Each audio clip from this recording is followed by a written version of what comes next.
I need to score high on the IELTS speaking section in a few days, and I have no idea where to begin. There are so many tips and tricks out there that I feel overwhelmed. Questions like, what's your favorite perfume?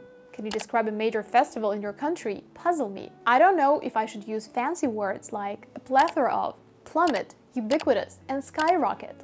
Or keep my answers simple. These are just a few of the typical problems IELTS students have when it comes to the IELTS speaking. Having taught IELTS for over 10 years, I've seen many different types of students, and all of them have struggled with this section of the test. Of course, they all had different problems, but most struggled with speaking fluently, coming up with ideas fast, expanding on their ideas, and staying calm when asked a difficult question. However, the majority of these problems will go away once you know what you're expected to do to get a high score. So, I decided to dedicate this video to all future IELTS test takers who want to score high on the speaking section of the IELTS. By the end of this video, I hope you will understand that the IELTS speaking is not as scary as it seems, and you will feel equipped with all the necessary tools and knowledge to tackle it effectively. Don't forget to subscribe to our channel to get more tips and tricks about the test, and click the bell icon to be notified when the next video comes out. A quick note before we begin. It's important to realize that your IELTS speaking score, just like the score you get for any other section of the language test, depends largely on your level. If you're an intermediate student, your preparation plan will be very different from that of an advanced English learner. You'll need to work on your conversation skills first and expand your vocabulary. A quick and effective way to do that is to watch videos, podcasts, or anything in English, and make daily oral summaries of what you've learned using 5 new words. You can also use the shadowing technique by listening to the speaker and repeating what they say as closely and quickly as possible. This technique is particularly effective for improving pronunciation, intonation, and overall speaking fluency. One of my students from my one-on-one sessions recently got an 8 on the speaking section after doing this every day for about a month, even though her level at the beginning of our lessons wasn't super high. If you want to know how to consistently get high scores on the IELTS speaking and writing, check out our IELTS prep book. It's one of my favorite products right now because it not only provides you with all the necessary information to excel in the IELTS speaking, but also presents it in a simple and fun way. For example, let's look at the speaking module. It starts with a quick overview of the section and its format, all organized in tables, so you don't need to search the internet for this information. Next, we provide examples of the questions, followed by the scoring criteria.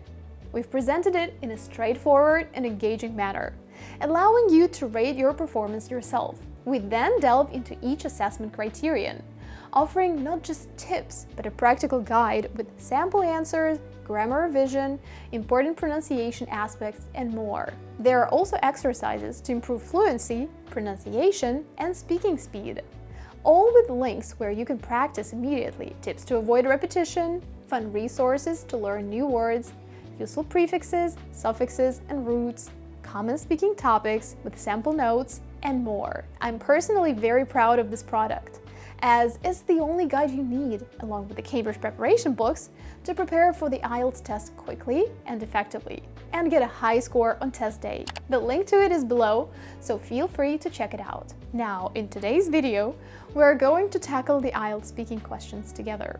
We'll walk through a simulation of the IELTS speaking section, step by step, so you can see exactly what's expected and how to deliver your answers effectively. Let's get started. Part 1. In this part, the examiner introduces themselves and asks you to introduce yourself. You'll be asked general questions about familiar topics, such as your home, family, work, studies, and interests. This section assesses your ability to communicate basic information and engage in casual conversation. I've tried to make the sample answers as universal as possible, so that many of you can relate to them and use them as a study guide. What do you usually do when you finish work, school each day? After work, I usually like to unwind by engaging in a few different activities. Typically, I'll start with some light exercise, such as a jog or a yoga session, which helps me clear my mind and release any built-up stress. After that, I enjoy cooking dinner, experimenting with new recipes, or sticking to my favorites. Evenings are usually reserved for spending quality time with my family or catching up on a good book. Do you ever cycle to work or college? Yes, I do cycle to work occasionally. I think it's a great way to get some exercise into my daily routine. Riding my bike in the morning is refreshing and gives me a nice energy boost for the day. Do you prefer to travel to work in your own car or by public transport, and why? I usually prefer taking public transport to work. For one, it's better for the environment because it cuts down on the number of cars on the road and lowers emissions. Plus, I can use the travel time to catch up on reading, listen to podcasts, or just relax before starting a busy day. It also saves me the hassle of dealing with traffic jams and finding parking. However, on days when I have early meetings or need to carry a lot of materials, driving my own car can be more convenient. How much sleep do you need every night? Ideally, I need about 7 to 8 hours of sleep each night to feel fully rested and functional the next day. If I get fewer than 7 hours, I often feel sluggish and less focused, which can affect my performance at work and my overall well-being. Do you ever wake up in the middle of the night? Why? Quite often, I'd say. Sometimes it may be because of external factors, such as noise or a sudden change in temperature. Other times it could be stress or anxiety about something happening in my life that doesn't let me sleep. What do you do to help you fall asleep at night? Why? I have a consistent bedtime routine. I dim the lights and turn off electronics about an hour before bed to signal my body that it's time to rest. I like to read a book or listen to calming music to relax. Sometimes I do meditation or deep breathing exercises to reduce stress. Keeping my room cool and sticking to a regular sleep schedule also helps me sleep better. That's the end of part 1. Part 2. In this part, you'll be given a task card with a topic and points to cover in your talk. You'll have 1 minute to prepare and make notes if you wish. Then you'll speak for 1 or 2 minutes on the topic without interruption. After you talk, the examiner may ask 1 or 2 follow-up questions related to the topic. This part tests your ability to speak at length on a given topic coherently and fluently. Describe a film or movie that you enjoyed. You should say when and where you saw it, what kind of film or movie it was, what happened, and explain why you liked the film or movie. One film that I thoroughly enjoyed was Inception. It's a thought-provoking sci-fi thriller directed by Christopher Nolan.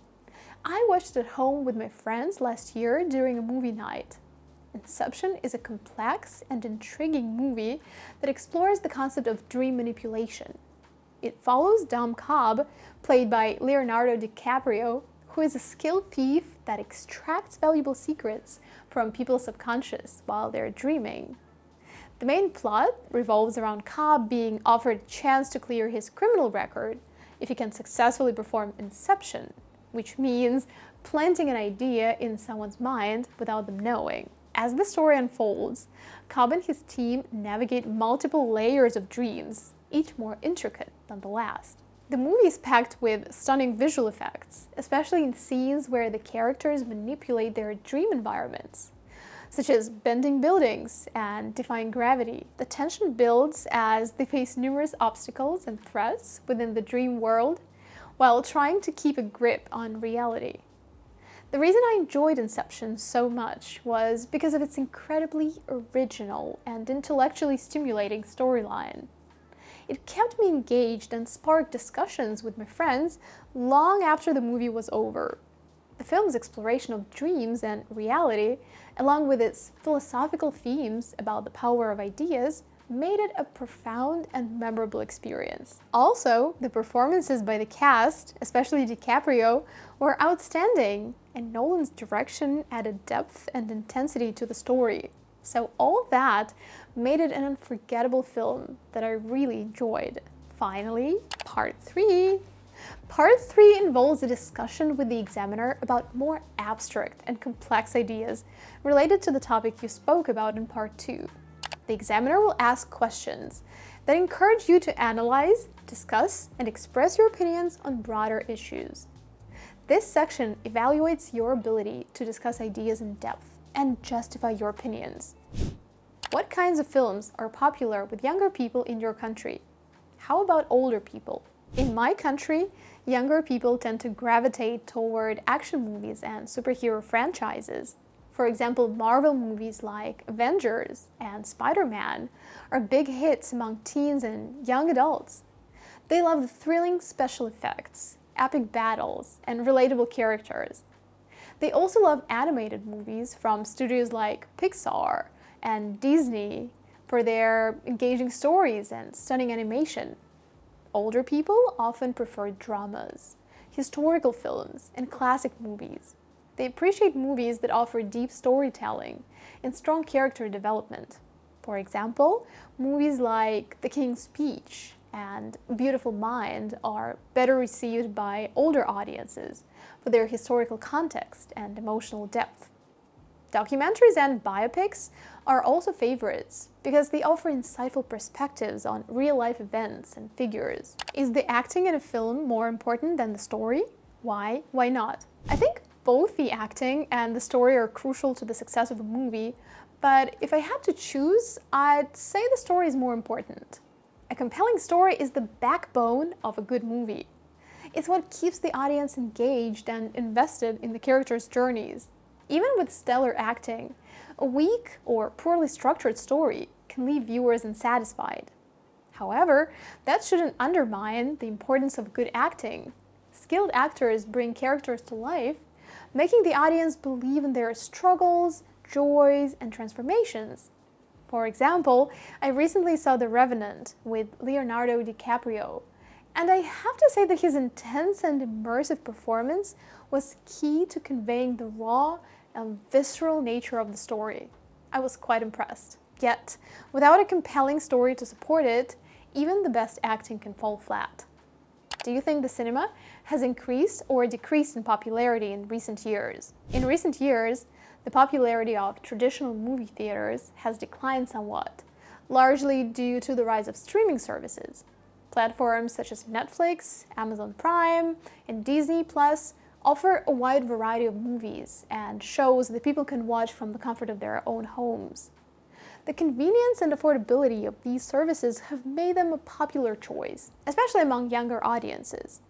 But that doesn't mean that movie theaters are becoming obsolete. Blockbuster releases and films with spectacular visual effects, such as Avatar, still draw large crowds to theaters. The experience of watching a movie on the big screen with high-quality sound and picture is something that streaming at home can't quite replicate. Besides, special events and film festivals continue to attract cinephiles who appreciate the communal aspect of watching movies in theater.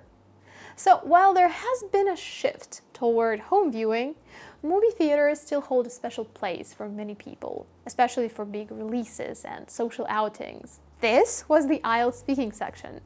Thanks for watching! Let me know in the comments if you found this lesson helpful and if you'd like to see more videos with speaking samples. If you want to master all 4 sections of the IELTS exam and get a great score on test day, click on the link below. And don't forget to subscribe to our channel for more tips and tricks on how to ace the IELTS test. As always, remember that getting a high score on IELTS is not an impossible feat. You can do it. Until next time, happy studying, and I'll see you all very soon in the next video. Good luck!